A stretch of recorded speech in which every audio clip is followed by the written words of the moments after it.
വഖഫ് ഭേദഗതി നിയമത്തിൽ കോൺഗ്രസ് സ്വീകരിച്ച നിലപാടിനെതിരെ ആഞ്ഞടിച്ച് പ്രധാനമന്ത്രി നരേന്ദ്രമോദി.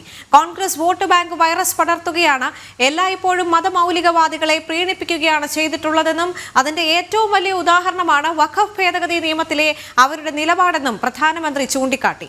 പട്ടികജാതി പട്ടികവർഗ വിഭാഗങ്ങളെ രണ്ടാം തരം പൗരന്മാരായിട്ടാണ് കോൺഗ്രസ് കണക്കാക്കുന്നതെന്നും പ്രധാനമന്ത്രി പറഞ്ഞു. അധികാരം നേടാനുള്ള ഉപകരണമായാണ് കോൺഗ്രസ് ഭരണഘടനയെ കാണുന്നതെന്നും നരേന്ദ്രമോദി ഹരിയാനയിൽ സംസാരിച്ചു. बाबा साहब आंबेडकर, बाबा साहब आंबेडकर, बाबा साहब आंबेडकर. ഹരിയാനയിലെ ഹിസാറിൽ പൊതുപരിപാടിയിൽ സംസാരിക്കവെയാണ് പ്രധാനമന്ത്രി നരേന്ദ്രമോദി കോൺഗ്രസിനെ കടന്നാക്രമിച്ചത്. സ്വന്തം താൽപര്യങ്ങൾക്ക് വേണ്ടിയാണ് കോൺഗ്രസ് വഖഫ് നിയമങ്ങൾ തിരുത്തിയതെന്ന് പ്രധാനമന്ത്രി പറഞ്ഞു.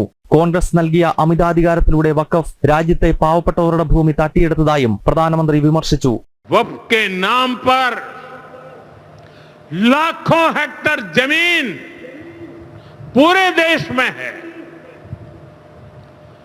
इस जमीन, इस प्रॉपर्टी से गरीब का, बेसहारा महिलाओं बच्चों का भला होना चाहिए था. और आज ईमानदारी से उसका उपयोग हुआ होता तो मेरे मुसलमान नौजवानों को साइकिल के पंक्चर बना करके जिंदगी नहीं गुजारनी पड़ती. ഏകീകൃത സിവിൽ കോഡിനെ പറ്റി ഭരണഘടന പറയുന്നു, എന്നാൽ കോൺഗ്രസ് ഒരിക്കലും ഏകീകൃത സിവിൽ കോഡ് നടപ്പാക്കിയില്ല. ഇന്ന് ഉത്തരാഖണ്ഡിൽ ഏകീകൃത സിവിൽ നിയമം വന്നപ്പോൾ കോൺഗ്രസ് അതിനെ എതിർക്കുന്നതായി പ്രധാനമന്ത്രി ചൂണ്ടിക്കാട്ടി. संविधान की भावना है कि सबके लिए एक जैसी नागरिक संहिता हो, जिसे मैं कहता हूं सेक्युलर सिविल कोड. लेकिन कांग्रेस ने इसे कभी लागू नहीं किया.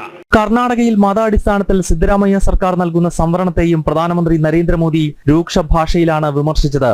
ഭരണഘടനാ ശില്പി BR അംബേദ്കർ ഉൾപ്പെടെയുള്ളവർ മതാടിസ്ഥാനത്തിലുള്ള സംവരണത്തെ എതിർത്തിരുന്നതായി പ്രധാനമന്ത്രി ഓർമ്മപ്പെടുത്തി. ഹിസാറിൽ നിന്നും അയോധ്യയിലേക്കുള്ള ആദ്യ വിമാന സർവീസ് പ്രധാനമന്ത്രി ഉദ്ഘാടനം ചെയ്തു. ഹിസാറിലെ മഹാരാജ് അഗ്രസൻ വിമാനത്താവളത്തിന്റെ പുതിയ ടെർമിനലിന്റെ തറക്കല്ലിടിയിൽ കർമ്മവും നരേന്ദ്രമോദി നിർവഹിച്ചു. ജനം, ഡൽഹി.